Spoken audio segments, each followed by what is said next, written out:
اعوذ باللہ من الشیطان الرجیم بسم اللہ الرحمن الرحیم اللہم صلی علی محمد وآل محمد مدرک و حجیت قول رجالی. جو رجالی ہے نا، یعنی جیسے نجاشی ہیں، آپ کو شیخ طوسی ہیں، ان لوگوں نے جو مطلب کہا کہ مطلب فلاں میرے نزدیک ثقہ ہے یا فلاں ثقہ نہیں ہے، تو اس کا قول جو ہمارے لیے حجت ہے، اس کی حجت کی دلیل کیا ہے، مدرک کیا ہے، کس بیس پر ہم کہیں کہ نجاشی کا قول ہمارے لیے حجت ہے کہ نہیں؟ کوئی مطلب وہ تو نہیں، وجہ ہونی چاہیے، دلیل ہونی چاہیے. جی ہاں، تو آج اس کا جواب دے رہے ہیں کہ اچھا یہ کیا ہے، یہ مطلب ابھی ہم نے اس سے پہلے 5 طریقے پڑھے تھے، ہے کہ نہیں؟ ان میں سے چھٹے میں سے ہمارے ذہن میں سوال آیا تھا، جس سے ہوتا ہے شیخ الاجازہ، تو کہتے ہیں شیخ الاجازہ کو ہم مطلب وہ نہیں مانتے، تو پھر ایسے تو شیخ طوسی بھی ہے، نجاشی بھی ہے، تو انہی کو مانتے ہیں. ہاں سنیے گا، تو وہ کہہ رہے کہ ہم نے 2 طریقے پڑھے تھے، توثیق خاص اور توثیق عام. ٹھیک ہے، خاص میں انہوں نے کیا کہا تھا کہ خود امام کی شہادت، ٹھیک ہے، یا دوسرے نمبر پہ کیا کہا تھا کہ شہادت و عہد و اعلامنا المتقدمین، ہمارے گزشتہ جو کیا ہے اعلام متقدمین، اس کو ایک جو کیا شہادت دیتے ہیں، بات ان شاء اللہ. اور اس پر بھی کوئی اشکال نہیں کہ اس کو قبول کر لیا تھا، اور اس مثال میں دیا تھا جیسا کہ نجاشی کا کہنا، یا پھر جو کیا ہے شیخ طوسی کا کہنا، یا کشی کا کہہ لینا، بات ان شاء اللہ. تو آج جو ہے امام معصوم کا قول حجت، اس میں تو کوئی دو رائے نہیں ہے نہیں. مسئلہ یہ ہے کہ کوئی رجالی آپ کو کہے کہ فلاں ثقہ ہے، تو آپ کو کیوں تسلیم کریں کہ وہ ثقہ ہے، کس بیس پر، بات ان شاء اللہ. تو اس کا مدرک کیا ہے، اس کا مدرک کیا ہے، اس کا مبنی کیا ہے، کس بیس پر آپ اس کی حجت پہ قائل ہو جائیں گے. تو اس پہ جو ہے وہ کیا ہے، تقریباً انہوں نے 3 مبنی ذکر کیے ہیں کہ 3 وجہ ہو سکتی ہے جس کی وجہ سے ایک رجالی کا قول آپ کے لیے حجت ہے. سب سے پہلی چیز وہ یہ ہے کہ رجالی کا قول من باب شہادہ ہے. جس طریقے سے 2 عادل شخص آ کر گواہی دیتے ہیں کہ میں نے اپنی آنکھوں سے دیکھا ہے کہ فلاں نے آپ کا فلاں سامان چوری کیا ہے، 2 عادل شخص کی گواہی آپ کے حق میں شہادت جو عند الحاکم دے دیتے تو ثابت ہو جاتی ہے. اس طریقے سے کہہ رہے ہیں یہاں پر بھی وہی حال ہے، بات ان شاء اللہ. یہاں پر بھی وہی حال ہے، کیا کہ گویا کہ جو قول رجالی ہماری لیے حجت کیسے، گویا کہ وہ شہادت دے رہا ہے کسی کے موثق ہونے یا نہ ہونے کے اوپر. تو جس طریقے سے باب شہادت میں اگر کوئی شہادت دیتا ہے عادل، 2 عادل، تو آپ اس کی گواہی کو قبول کرتے ہیں، یہاں پر بھی آپ اس کی گواہی کو قبول کریں گے. بات ان شاء اللہ. ہاں، ابھی اس پر اشکال کیا ہے ہم اس کو پڑھیں گے، لیکن یہ بات ہوگی بعد میں. اس پر اشکال کیا گیا اس والے طریقے پہ کہ اگر آپ قول رجالی کو من باب شہادہ حجت نہیں مان سکتے. شیخ طوسی کے بارے میں 2 الگ لوگ شہادت دیں، نہیں، شیخ طوسی کسی اور کے بارے میں کہہ رہے ہیں کہ میرے نزدیک مثلا فلاں حجت ہے، فلاں ثقہ ہے. شیخ طوسی نے کہا کہ فلاں آبان جو ہے وہ ثقہ ہے، تو ٹھیک ہے. شیخ طوسی کے اوپر بحث ہے نا. ہاں، شیخ طوسی کہ شیخ شیخ طوسی کے کہنا ہمارے لیے کیوں حجت ہے. تو یہی کہنا چاہ رہے ہیں کہ جس طریقے سے 2 عادل شخص آپ کے اپنی گواہی دیتے ہیں تو ان کا قول حجت ہو جاتا ہے کہ نہیں، شریعت نے اجازت دی ہے کہ نہیں، پھر یہ بھی عادل شخص ہیں اور ان کی بھی اسباب شہادت گویا کہ ثابت ہو جائے گی. تو یہاں پر ایک چیز ہو رہی ہے نا، جیسے شیخ الاجازہ کے بارے میں 2 کہہ رہے ہیں، 2 عادل کے لیے موثق ہے، تو پھر اس میں اشکال کیوں رہا، ہم اسے نہیں مانتے. شیخ الاجازہ میں دو کہاں کہا تھا، انہوں نے قارئ نے بھی کہا تھا کہ اس کے شاگرد جو ہے، ہاں، تو وہ تو ایک اکیلا تھا. اور پھر اور بھی مشہور ہو گیا کہ ہاں یہ موثق ہے. اور بھی دیکھیے، تو شیخ الاجازہ کو تو کہاں مطلب کہا کہ مطلب یعنی اکثر لوگوں نے مطلب متاخرین میں قبول نہیں کرے کہ متقدمین نے تو قبول کیا ہی ہے شیخ الاجازہ. شیخ الاجازہ کو تو ایسا نہیں بالکل اسے رد کر دیا تھا، شیخ الاجازہ کو تو قبول کیا باقاعدہ. یہ کوئی مطلب وہ یعنی اشکال مشکل نہیں ہے، کیونکہ متقدمین نے شیخ الاجازہ کو قبول کیا ہے. بات ان شاء اللہ. ہاں، اب اس پر تھوڑا غور کیجیے گا کہ قول رجالی کا پہلا مدرک کیا ہے کہ وہ من باب شہادہ. یہ مطلب سمجھ میں آ گیا، من باب شہادہ کیسے حجت ہے. اب آئیے احسن، تو جس طریقے سے 2 عادل شخص گواہی دیتے ہیں نا، تو کسی قضیے میں تو وہ بات ثابت ہو جاتی ہے. اس طریقے سے کسی کے ثقہ ہونے یا نہ ہونے میں اگر شیخ نجاشی یا شیخ طوسی اگر گواہی دے تو بات ثابت ہو جاتی ہے. بات ان شاء اللہ. لیکن آپ نے بھی کہا تھا کہ شیخ طوسی بھی اگر اکیلے دے رہے تب بھی مانا جائے گا، وہ کسی کو کہہ رہے ہیں کہ یہ موثق ہے. ہاں، تو دیکھیے ابھی بات آ رہی تھوڑا سا صبر کریں انشاءاللہ. یہی اشکال کیا گیا. دیکھیے جو آپ بات کہہ رہے ہیں اسی کو اشکال بنا کے پیش کیا. میں نے کہا نا کہ اشکال اس نظریے پہ اشکال کیا گیا وہ یہ کہ بھائی آپ نے کہا کہ مدرک حجیت قول رجالی کیا ہے، من باب شہادہ ہے، ٹھیک ہے. تو پھر اس پر 3 اشکال ہوگا. پہلا اشکال یہ ہے کہ شہادت ہمیشہ جو ہے زندہ کی قبول کی جاتی ہے، ٹھیک ہے. آج ہم جو ہے کیا ہیں، ہمارے اور شیخ طوسی کے درمیان میں کم سے کم 1300 ساڑھے 1300 سال کا فاصلہ ہے. بات ان شاء اللہ. تو ہم کیسے ان کے قول کو جو کیا حجت مان سکتے ہیں؟ اور انشاءاللہ شہادتین باب، اور جو شہادت ہوتی ہے وہ ہمیشہ زندہ کی قبول کی جاتی ہے، یہ ایک اشکال ہے، ٹھیک ہے۔ دوسری بات کیا ہے، دوسرا اشکال اس پر یہ ہو سکتا ہے کہ شہادت کے باب میں ضروری ہے کیا کہ 2 عادل شخص کم سے کم گواہی دیں، اس سے ایک نہیں 2 عادل شخص گواہی دیں، ٹھیک ہے۔ لیکن اگر زنا وغیرہ ہے تو بہرحال اس میں 4، بعد میں 4 بھی ہے، لیکن کم سے کم 2 تو ہر حال میں ہے۔ تو اگر فرض کر لیجیے، یہ وہاں پر اشکال آئے گا کہ اگر کسی کے بارے میں فقط نجاشی نے اس کی توثیق کی ہے، تو نجاشی تو ایک اکیلے ہے، اور ایک اکیلے کی شہادت جو کیا ہے باب شہادت میں یہ چیز داخل نہیں ہو سکتی۔ بات واضح انشاءاللہ؟ ہاں، 2 اشکال۔ تیسرا اشکال صحیح ہے یہ بالکل اس جگہ پہ۔ تیسرا اشکال یہ ہے کہ دیکھیں شہادت جو ہے وہ ہمیشہ، آپ باب شہادہ پڑھ لیجئے، شہادت ہمیشہ جو کیا ہے شیعہ اثنا عشری عادل اس کی گواہی قبول ہوتی ہے نا۔ اگر تو پھر ایسے کی شہادت جس کے بارے میں مثلا بنی فضال، ان کے بارے میں نے کہا تھا، کل پڑھا تھا نا بنی فضال کے، کہ سب کے سب فتحی تھے، وہ لوگ کیا تھے؟ فتحی تھے، ہاں، 6 امام تک کے مانا کرتے تھے، 6 امام کے بعد 7ویں کے بعد امامت کا انکار کر دیا۔ تو ان لوگوں کے حوالے سے آپ کا کیا کہنا ہے؟ بات انشاءاللہ تو ان کی وساقت پھر معرض اشکال میں آ جائے گی، لہٰذا 6 امام تک ان کی صحیح مانی جائے گی، امام کی بات میں صحیح نہیں مانی جائے گی جی، بات انشاءاللہ۔ تو یہ 3 اشکال اس پہلے بارے پہ کیا۔ دوسرا وہ کہ مطلب کس بیس پر جو کیا آپ اس کو کہتے ہیں، تو دوسرے نے کہا کہ ہاں اس طریقے سے کر سکتے ہیں کہ رجالی کا قول ہمارے لیے حجت ہے اس باب سے کہ من باب اہل الخبرہ، جس طریقے سے اہل خبرہ کی بات جو حجت ہوتی ہے اس طریقے سے ان کا قول بھی حجت ہوگا۔ آپ ہر مجال میں، ہر اس میں آپ کی طبیعت خراب ہوئی، ہر میدان میں کیا ہوتا ہے، آپ طبیعت خراب ہوئی تو آپ وہاں پر جا کے کسی بڑھئی وغیرہ سے مشورہ نہیں لیں گے، ڈاکٹر جو کہتا ہے ڈاکٹر ہی کی بات کو آپ مانیں گے۔ آپ کو کچھ گھر کا کام کرانا ہے تو اس کے حوالے سے کرنا سے، تو ہر مجال میں جو اہل خبرہ ہے اس کا قول کیا ہوتا ہے، جو آپ کسی غیر کو نہیں مانتے، جو جس میں ماہر ہے اس کی قول کا، تو قول رجالی اس طریقے سے حجت ہے کہ اس میدان میں نجاشی سے بڑا کوئی عالم نہیں ہے، اس میدان میں شیخ توسی سے بڑا کوئی عالم نہیں ہے، لہٰذا اس باب سے کیا ہے یہ ان کی حجت ہو سکتی ہے بات انشاءاللہ۔ اور اس کو گویا کہ انہوں نے قبول بھی کر لیا، اس کو اشکال ٹھیک ہے۔ تیسرا جو ہے وہ بیس یہ ہو سکتا ہے، مدرک یہ ہو سکتا ہے ان کی قول کی حجت کی کہ من باب حجت خبر ثقہ، یہ قول رجالی حجت ہے چونکہ ثقہ کی خبر جو کیا حجت ہے بات انشاءاللہ۔ اور ثقہ کے قول کے لیے اب یہاں پر دیکھیں اب وہ والا اشکال نہیں آئے گا، ثقہ کے قول میں سارے اشکال دفع ہو جائیں گے، چونکہ ثقہ کے باب میں نے کیا پتا سیرت خلا قائم ہے کہ کوئی ایک شخص بھی آگے گواہی دیتا ہے تو ہم اس کی گواہی کو قبول کر لیتے ہیں۔ تو پھر وہاں پر پہلا والا اشکال جو اس پہ کیا تھا شہادت والے باب پہ کہ 2 کم سے کم ہونا چاہیے، یہاں پر 2 کی شرط نہیں ہے، وہاں پہ جو اشکال کیا تھا کہ امامی ہونا ضروری ہے، شیعہ ہونا ضروری ہے، شیعہ اثنا عشری ہونا ضروری ہے، یہاں پر وہ اشکال نہیں آیا۔ کیوں؟ اس سے کہ جب ثقہ کی آپ حجت کے خیال ہے تو ثقہ میں سنی بھی ہو تو کوئی بات مشکل نہیں ہے۔ کیوں؟ اس لیے کہ ثقہ میں کیا دیکھتے ہیں کہ بس وہ کس سے پرہیز کرتا ہو، بتا دیں انشاءاللہ۔ تو اس طریقے سے یہ سب اشکالات اس والے سے نظریے پر نہیں آئیں گے، بتا دیں انشاءاللہ۔ تو یہ 3 طریقے ہیں کہ جن کو مدرک بنایا جا سکتا ہے قول رجالی کی حجت۔ دیکھیے بات عرفنا، اب بس عبارت ہے، مطلب واضح ہو گیا۔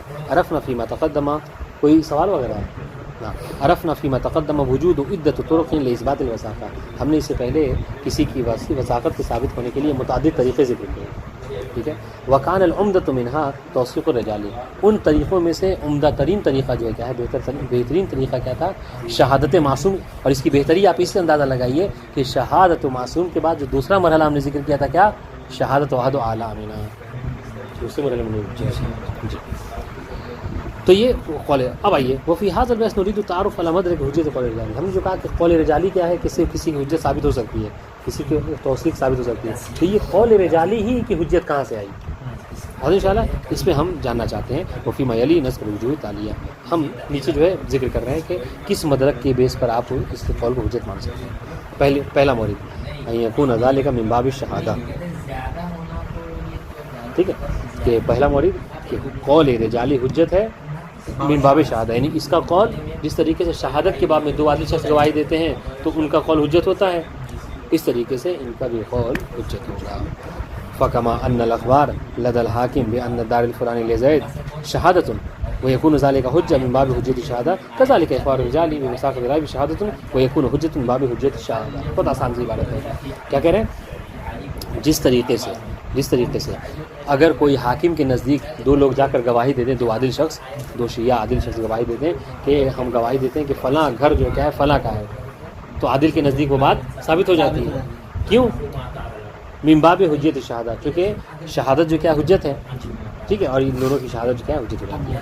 کذالک اخبار الرجالی، اس طریقے سے رجالی کا خبر دینا، بے وثاقت راوی، کسی راوی کے وثاقت کے حوالے سے شہادتوں کے لیے شہادت ہے گویا کہ ہاں وہ یکون حجت من باب حجت شہادت، اور چونکہ شہادت حجت لہٰذا ان کا قول بھی حجت ہو جاتا ہے. اور انشاءاللہ وہ اورد علی ذلک، یہ مطلب مدرک تھا. اب اس پر اشکال کیا گیا ہے. 3 اشکالات ہیں. سب سے پہلا اشکال ایراد کہتے ہیں اشکال کو، ٹھیک ہے، اورد علی ذلک یعنی اس پر اشکال کیا گیا ہے.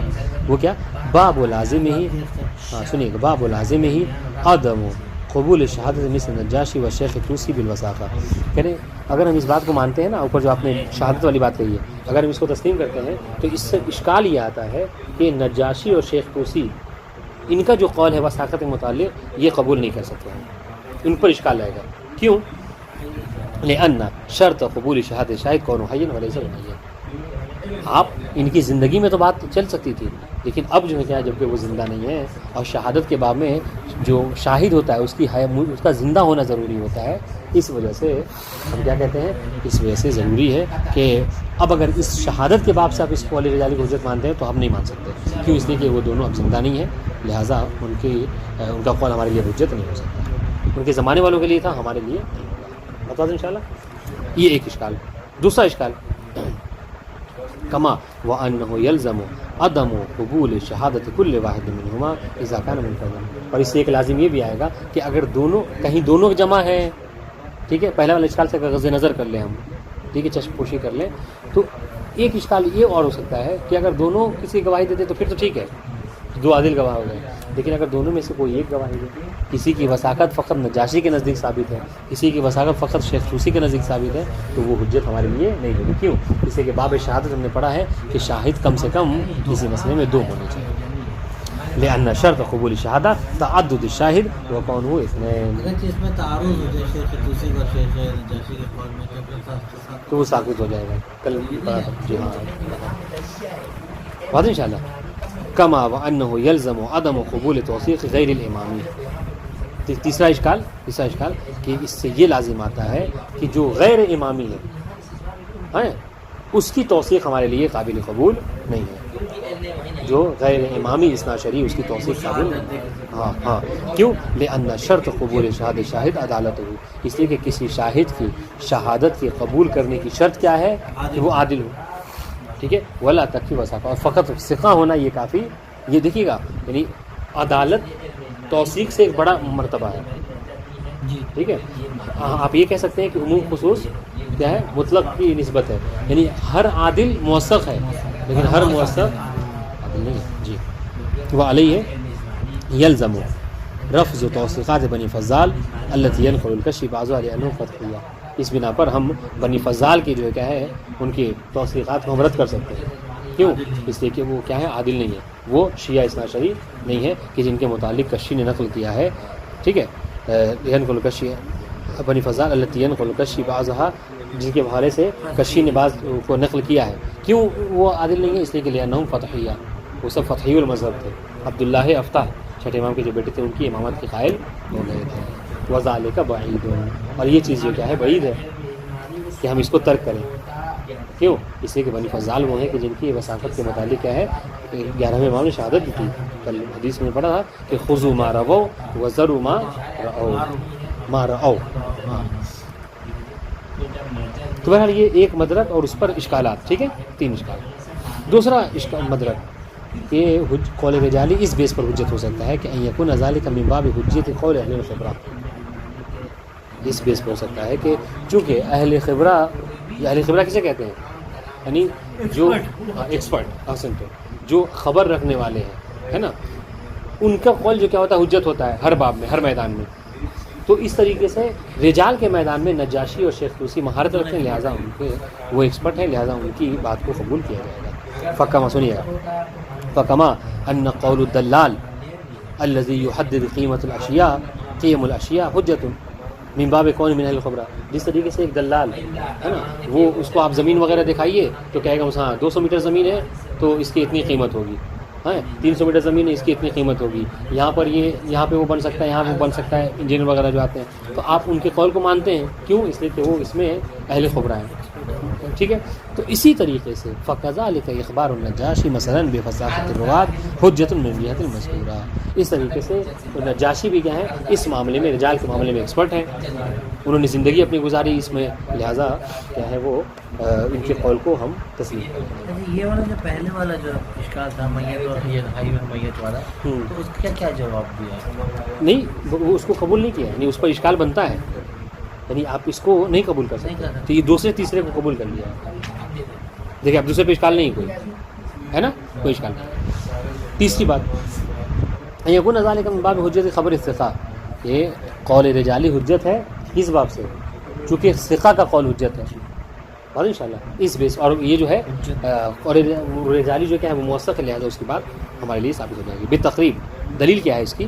ان سیرت العقلاء قد جرت علی التمسک بخبر الثقہ فی جمیع المجالات، سیرت عقلاء قائم ہے، ہم نے کئی مثالیں بھی دی ہیں اس حوالے سے، کوئی ایک آدمی بھی آ کر ابھی ہمیں کوئی بات بتاتا ہے تو ہم اس کو تسلیم کر لیتے ہیں، ہے نہیں؟ سیرت عقلاء قائم ہے کہ کوئی ایک خبر ثقہ، یہ نہیں دیکھتے کہ جو خبر دینے والا سنی ہے، شیعہ ہے، ہندو ہے، کوئی بھی ہو، ہے نا، بس یہ کہ ہاں جانتے ہیں کہ وہ جھوٹا نہیں، مذاق نہیں کر رہا ہے، اس کو تسلیم کر لیتے ہیں۔ یہاں پر وہی بات ہے، تو کہہ رہے کہ سیرت عقلاء قائم ہے ہر مجال میں، ہر میدان میں، کہ وہ خبر ثقہ کے اوپر کیا کرتے ہیں، سے متمسک ہوتے ہیں، ان کو قبول کرتے ہیں۔ وہ حجت ما لم یثبت الرد عنہا فی مرد خاص، اور خبر ثقہ کیا ہوتی ہے؟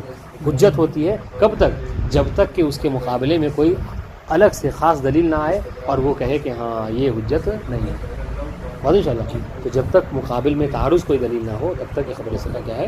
حجت ہے، بات ان شاء اللہ۔ دیکھیے اور یہ بہت امپورٹنٹ بحث ہے، یہ جو جملہ ہے نا، یہ قاعدہ ہے، سمجھ لیجیے رجال کا، یہ قاعدہ ہے کہ خبر ثقہ کی حجیت سے آپ اسی وقت تمسک کر سکتے ہیں جب مقابلے میں کوئی جرح نہ ہو، جب مقابلے میں کوئی اس پر کیا ہے کذب کا یا اس کے ضعیف ہونے کا فلا۔ کل ہم لوگوں نے پڑھا تھا کہ سید خوئی نے بھی یہ جو ان کی تفسیر قمی کی، پرسوں پڑھا تھا، تفسیر قمی کے جو راوی ہیں ان کی وساحت قائل ہوئے تھے، لیکن کس بیس کیا دلیل تھی ان کی؟ کہا تھا جب تک کہ سب کے سب کیا ہیں ثقہ ہیں، ہم تسلیم کرتے ہیں، جب تک کہ کوئی مقابلے میں دلیل خاص وارد نہ ہوئی کسی کے تصدیق ہے نا۔ سنیے گا وہ حجت معلوم عنہا فی مرد خاص، بات ان شاء اللہ، جب تک کہ کوئی خاص دلیل ان کے رد کے اوپر، رد یعنی انکار، کہ ابھی یہ موثق نہیں ہے، اس کی بات کو انکار نہ کرتی ہو تب تک وہ ہمارے لیے وہ موثق ہے۔ کما هو الحال فی الزنا، جیسا کہ زنا کے متعلق ہے، فإنه قد دل الدلیل علی عدم ثبوته الا بأربعة شروط، ٹھیک ہے، زنا کے بارے میں ہے کہ جب تک کہ 4 لوگ اس طریقے سے گواہی نہ دیں کہ جس طرح ہم نے دیکھا ہے زنا کرتے ہوئے، کالمیل فی المکھالہ، ہے نا، جس طریقے سے سور میدانی میں وہ جو تنکا جاتا ہے اس طریقے سے ہم نے دیکھا ہے زنا کرتے ہوئے، تب جا کے زنا ثابت ہے، اس طریقے سے یہاں رہی ہے۔ وہ کما فی السرقہ، جیسا کہ چوری کے معاملے میں ہے، حیث دل دلیل علی عدم ثبوت الا بشاہدین، چوری کب تک ثابت ہوتی ہے کہ جب 2 عادل شخص گواہی دیں ہیں کہ انہوں نے ہم نے دیکھا ہے کہ یہ چوری کر رہے ہیں، بات ان شاء اللہ۔ وبناء علی ھذا الرأی لا یشترط فی الموثق الا ذلک۔ اب دیکھیے، اب اگر اس بات کو آپ تسلیم کریں گے، کون سے والے کو، کہ قول رجالی حجت ہے من باب حجت خبر الثقہ، تو اس پر کیا ہوگا پھر؟ وہ عدالت والا جو اشکال تھا وہ نہیں آئے گا، لا یشترط فی الموثق الا ذلک۔ تو اب یہاں موثق میں عدالت کی شرط نہیں ہے، بلکہ وہ کوئی غیر امامی بھی ہو، غیر امامی اثنا شریع بھی ہو، اگر وہ کوئی بات کہہ رہا ہے، ٹھیک، اور لیکن اگر موثق ہے، کذب سے پرہیز کرتا ہے، تو اس کی بات والی حجت ہوتی ہے۔ بل ایک فقانوں سے خفن متحرج نہیں کی، بلکہ اس کے لیے بس ثقہ ہونا ہی کافی ہے، اور یہی کافی ہے کہ وہ کیا ہو، کذب سے پرہیز کرتا ہو، دور رہے۔ بات ہے، ایسے بہت سے راوی ہیں، ہم انشاءاللہ آگے پڑھیں گے۔ اس سے سکونی ہے، چھٹے امام کے زمانے میں کیا ہے، یہ سنی تھا مگر کیا ہے، ثقہ تھا۔ کما ولا یشترط تعدد بل یکفی اخبار الواحد، اب یہاں پر وہ والا اشکال بھی نہیں آئے گا کہ یہاں پہ تعدد ضروری ہے۔ اگر شہادت کے باب میں تو تعدد ضروری ہے، لیکن ثقہ کے باب میں تعدد ضروری نہیں ہے، بلکہ خبر ثقہ اگر خبر واحد بھی ہے نا، حجت خبر واحد، تو اس سے ہماری اس کی بات حجت ہوتی ہے ہمارے لیے، اور سیرت عقلاء اس پر قائم ہے۔ کما ولا تشترط حیات بل یکفی اخبار ہو حال حیات لبقاء حجیت بعد الوفاء. جس طریقے سے یہاں پر تیسرا اشکال جو تھا یعنی وہ حیات والا، وہ اشکال بھی یہاں پر نہیں آئے گا. کیوں؟ اس لیے کہ زندہ ہونا یہ شہادت کے باب میں شرط ہے، خبر ثقہ کی حجت کے باب میں اس کا زندہ ہونا ضروری نہیں ہے. بلکہ کیا ہے، اگر کسی نے اپنی حیات میں بل یکفی اخبار ہو حال الحیات، ثقہ کا اپنی زندگی میں کسی چیز کی خبر دے دینا یہی کافی ہے اس کی حجیت کے باقی رہنے کے لیے. یہ بقاء حجتی بعد الوفاء، اگر وہ اس کا انتقال بھی ہو جائے پھر بھی اس کی وہ بات اس کے لیے حجت رہا کرتی ہے. بعد انشاءاللہ تو یہ سارے اشکال اس پر نہیں آتے ہیں. کل ذالک من جہت انعقاد السلسلہ العقلائیہ علی التمسک بخبر ثقہ فی جمیع الحالات المذکورہ.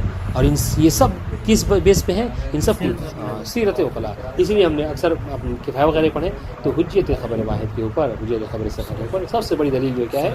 سیرت عقلاء. آیات روایات سب کو جو کیا ہے اعتراض کر دیا گیا ہے، لیکن سیرت عقلاء کو کوئی رد نہیں کر سکتا. اور انشاءاللہ وکل ذالک من جہت انعقاد السیرت العقلائیہ. سیرت عقلاء قائم ہے اس بات کے اوپر کہ التمسک بخبر ثقہ، کہ وہ کیا کرتے ہیں؟ ثقہ کی خبر سے متمسک ہوتے ہیں. فی جمیع الحالات المذکورہ، تمام حالات میں انسان اسے متمسک ہوتا ہے. اور انشاءاللہ تو یہ کہا جا سکتا ہے کہ قول رجالی حجت ہے من باب حجت خبر ثقہ، ٹھیک ہے، یا من باب حجت قول اہل الخبراء.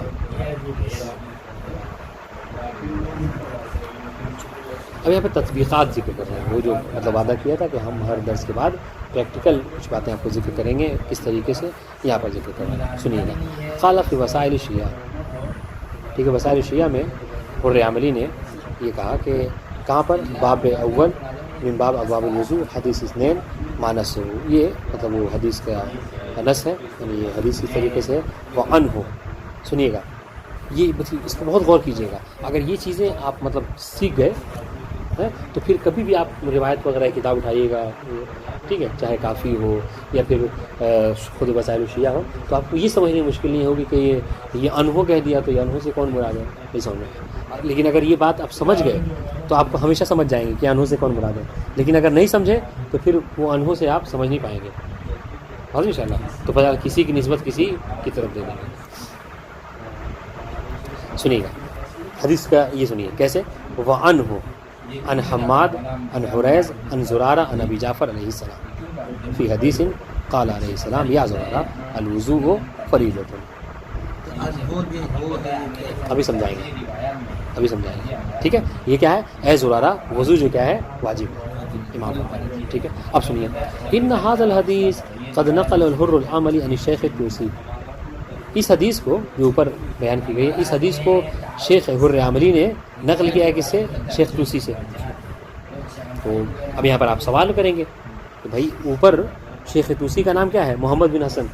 اوپر تو محمد بن حسن نام نہیں آیا، تو کیسے سمجھے کہ یہ حدیث انہوں نے شیخ طوسی سے نقل کیا ہے؟ ایک سوال، ٹھیک ہے، اس کا جواب دے رہے ہیں کہ کیسے ہم سمجھے کہ یہ حدیث شیخ حر عملی نے شیخ طوسی سے ہی نقل کیا ہے. سنیے جواب اس کا.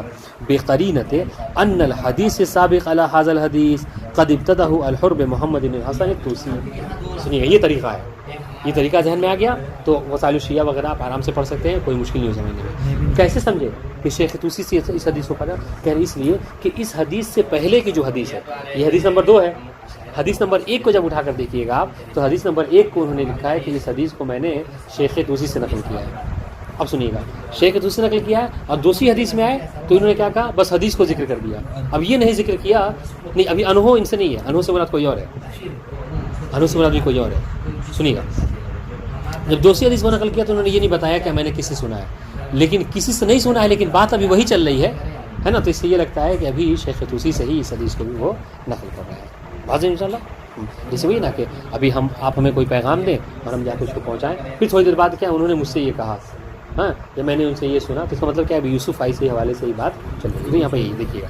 تو حدیث سے اول انہوں نے شیخ طوسی سے نقل کی، حدیث ثانی کو بنا کسی غیر کا نام ذکر کیے ہوئے نقل کر دینا. اس کا مطلب کیا ہے کہ دوسری حدیث بھی وہی شیخ طوسی سے ہی سنیے. قرینہ کیا ہے؟ ان الحدیث السابق علی ھذا الحدیث، اس حدیث سے پہلے جو حدیث ہے، قد ابتدأ الحر بمحمد بن حسن الطوسی، اس کی ابتدا کیسے کی ہے؟ محمد بن حسن طوسی سے. وھذا الحدیث لم یبتدأ باسم الکلینی او غیرہ، اور اس حدیث کو انہوں نے نہ کلینی کے نام سے شروع کیا نہ غیر کلینی کسی اور نام سے شروع کیا. اس کا مطلب کیا ہے؟ وذالک فیدل ذلک علی انہ لا زال ینقل عن الشیخ الطوسی. اسے یہ سمجھ میں آ رہا ہے کہ ابھی بھی یہ شیخ طوسی سے ہی ہے. بہت انشاءاللہ. اب آئیے وہ والی بات کہ یہ جو انہوں میں جو ہو کی ضمیر، ہاں کی ضمیر ہے، یہ کہاں پلٹ رہی ہے؟ تو کہتے ہیں یہاں پر سنیے گا، والضمیر فی کلمۃ انہو یرجع الی الحسین ابن سعید. یہ ضمیر جو کیا ہے؟ حسین ابن سعید کی طرف پلٹ رہی ہے. ٹھیک ہے، نا؟ اچھا سنیے دلیل سنیے گا. ولیس الی محمد بن حسن. فرسٹ ٹائم پڑھ کے کسی کو بھی لگے گا کہ یہاں پر یہ انہوں سے مراد کون ہے؟ شیخ طوسی ہیں. ٹھیک ہے، اس وجہ سے کہہ رہے ہیں کہ یہ دلیل یہ حدیث ہم نے ان سے سمجھی نہیں. یا کہہ رہے کہ کوئی اگر یہ گمان کرتا ہے تو غلط ہے. نہیں، شیخ طوسی سے کی ضمیر یہ انہو والی نہیں پلٹ رہی ہے. والمقصود سنیے گا ان محمد بن الحسن ينقل هذا الحديث الثاني عن الحسین ابن سعید ایضا. اور اس حدیث سے جو انہوں نے انہو کہا ہے، اس سے کہنا کیا چاہ رہے ہیں؟ اسے کہنا یہ چاہ رہے ہیں کہ اس حدیث کو بھی پہلے والے حدیث کی طرح، جس طریقے سے پہلی والی حدیث کو شیخ طوسی نے حسین بن سعید سے نقل کیا تھا، اس حدیث کو بھی شیخ طوسی نے حسین بن سعید سے ہی نقل کیا ہے. بات ہے انشاءاللہ. تو اس کا دیکھیے مطلب یہ ہنسنے والی بات نہیں ہے. اس سے کیا ہوتا ہے؟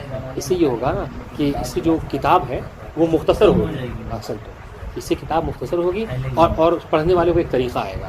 آپ کوئی بحث خارج وغیرہ پڑھ کے یا بحث خارج میں جا کے ان سب کتابوں کو اٹھاتا ہے تو اس کو اتنا شعور ہونا چاہیے. ہو جاتا ہے وہاں تک جاتا ہے. ہاں ہو جاتا ہے پڑھتے پڑھتے. جی، اتنا شعور ہونا چاہیے. اور اگر نہیں ہے پھر بھی شعور تو اس کو چاہیے کہ پھر واپس پلٹے اور پھر سے مطلب ابتدا سے کتابیں پڑھیں تاکہ یہ سب چیزیں سمجھنا ضروری ہے. اور یہ تو بہت ہلکا سا اشارہ ہے. آپ بعض کتابوں میں جائیے نا، وہ نیچے بس ہے قاف یہ سب چیزیں لکھتے ہیں، سمجھ رہے ہیں؟ اور یہ سب اشارہ ہوتا ہے کہ آپ اسے سمجھ لیجیے کہ یہ حدیث فلاں جگہ ہے اور فلاں جگہ پہ ہے. پڑھیے گا انشاءاللہ وہ بات آئے گی. اس میں تو ہم نے پڑھا ہے، کیا کہتے ہیں آپ کو، کلیات فی علم الرجال میں یہ سب طریقہ کیسے سمجھایا جاتا ہے اس میں ہے. انشاءاللہ اس میں بھی بات آئے گی. ہاں اس میں بھی بات آئے گی انشاءاللہ. پہلی والی بات تو مطلب واضح ہے، کیونکہ ہر چیز میں ہوتی ہے کہ اگر بات چل رہی ہے اور ہم نے کوئی بات کو نہیں کاٹا تو اسی سے عام طور پر بھی یہ ہوتا ہے، ہم سب سمجھتے ہیں، لیکن یہ بات ان والی سمجھنا ہوتی ہے. ہاں سر ٹھیک ہے. وللتعرف على هذا على ان سند الحديث المذكور صحيح او لا لابد من مراجعه سند الشيخ الى حسین بن سعید. اب سنیے، اب یہ ہم سمجھے کہ یہ حدیث درست ہے، صحیح ہے کہ نہیں ہے، اس کو کیسے سمجھیں گے؟ تو اس کے سمجھنے کے لیے ہمیں کیا کرنا ہوگا؟ حر عملی سے نہیں، ہمیں ابتدا کس سے کرنی ہوگی؟ شیخ طوسی سے. ٹھیک ہے، شیخ طوسی سے حسین بن سعید تک کا جو سلسلہ ہے وہ دیکھنا ہوگا کہ اس میں کوئی ضعیف ہے کہ نہیں ہے. اور اگر آپ لوگوں کو یاد ہے تو ہم نے تطبیق ثانی میں پڑھا تھا کیا، شیخ طوسی کی جو سند ہے کس کی طرف؟ حسین بن سعید کو، ہے نا. اس کے 2 میں اشکال تھا، ایک میں نہیں تھا، اور تیسرے والے میں کوئی اشکال نہیں تھا. 2 میں تھا، ایک میں نہیں تھا. ہاں 2 میں اشکال تھا، جس میں 2 میں مطلب ضعیف تھے، لیکن وہ ضعف بھی دور ہو جاتا اگر آپ شیخوت الحدیث کے جو کیا ہے قائل ہو جاتے ہیں. بات انشاءاللہ. اور تیسرے میں تو کوئی ایسی بات ہی نہیں تھی. تو سنیے، تو کہہ رہے کہ اس حدیث کی صحت کو سمجھنے کے لیے ضروری کیا ہے؟ ضروری یہ ہے کہ آپ پہلے یہ مراجعہ کریں کہ شیخ طوسی حسین بن سعید تک کس طریقے سے پہنچتے ہیں. بات انشاءاللہ. وہ مراجعہ تو بقیت افراد سن بن حسین وحتی الامام، اور پھر اس کے بعد حسین بن سعید سے امام تک یہ سلسلہ کیسے پہنچتا ہے، ان دونوں کو دیکھیں. ان دونوں چیزوں کو دیکھ لیا آپ نے، کوئی ضعیف نہیں ہے تو مطلب کیا ہے، یہ حدیث صحیح ہے. اور رہی بات کہ ہم ہر ایک کا نام یہاں پر ذکر کریں تو ہم ایسا نہیں کریں گے. کیوں؟ اس لیے کہ تطبیق ثانی میں ہم پوری بات بالکل مکمل ذکر کر چکے ہیں. وقت تقدم کل ذالک تطبیق ثانی. بات انشاءاللہ. ایک اور مختصر سی بات، ٹھیک ہے. کہہ رہے وقال الحر فی الباب السابق حدیث ثلاثہ مانس. حر عاملی اسی باب میں، کون سے باب میں؟ حسن تم باب اول، باب وضو، باب اول میں باب اول. ٹھیک ہے، اس میں کیا کہا تھا؟ تیسری نمبر حدیث ہے یہ، سنیے گا. ہاں دوسری تیسری ہے انشاءاللہ. اچھا اب پہلی کیسی تھی یہ حدیث؟ پہلی کیا تھی؟ پہلی انہوں نے شیخ طوسی سے حسین بن سعید، پھر حسین بن سعید سے امام سے، امام ابو جعفر، یعنی 5ویں امام سے، ابو جعفر 5ویں امام. ٹھیک ہے. اور دوسرے والے کا بھی یہی تھا کہ شیخ طوسی سے حسین بن سعید اور پھر جو کیا ہے اس سے امام باقر. اب یہاں سے کہہ رہے ہیں حسین بن سعید کے بعد جو الحماد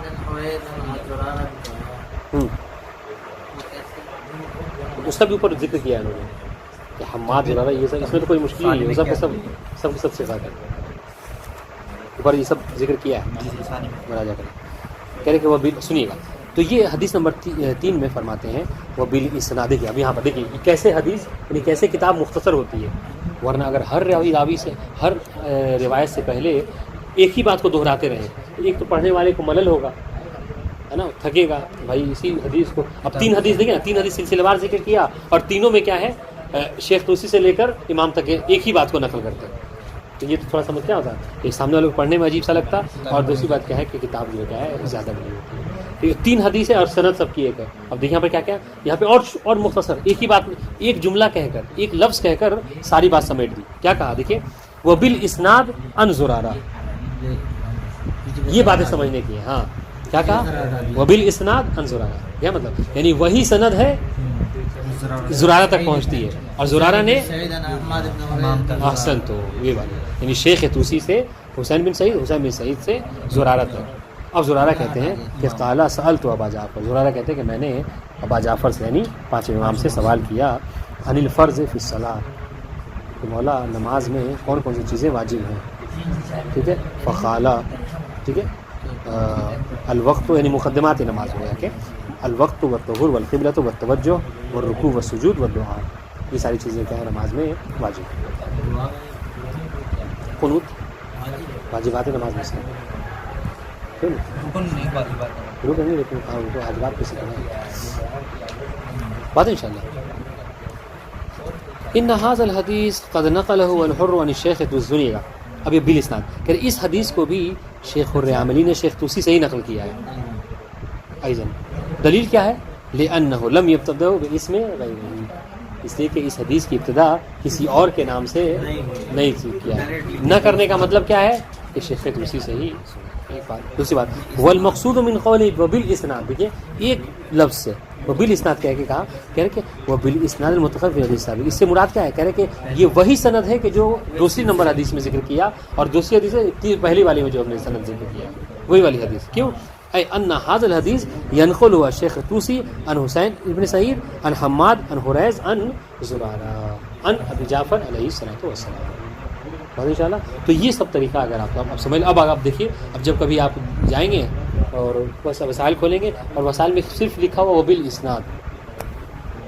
بالاسناد ان زرارہ ان امام باقر یا زرارہ کسی اور راوی، تو اب یہاں پر آپ کیا کریں گے، فوراً پہلے والی حدیث میں جائیے گا کہ اس سے پہلے کون سے سند میں ذکر کیا، اسی سند کی طرف آپ کو بھیجنا چاہ رہے ہیں کہ جو سند اس سے پہلے ہم نے ذکر کیا اسی سند کو مراجعہ کیجیے، بس حدیث ختم ہے. ان سند سے مراد یہ جو ہم ذکر کر چکے ہیں. احسن، وبالاسناد یعنی وبالاسناد المذکور، یہ الف لام ذکری، الف لام ذکری یعنی السند الذی ذکرته رویت هذا الحدیث من ذاک السند ایضا. ٹھیک ہے، وہی راوی سارے ہیں. تو ایک نئی بحث ہے انشاءاللہ، اس کو کل شروع کریں گے. بہت امپورٹنٹ بحث ہے، آپ ذہنی طور پر تیار ہو کر آئیے گا، ہمیشہ کام آنے والی ہے. السلام علیکم ورحمۃ اللہ وبرکاتہ.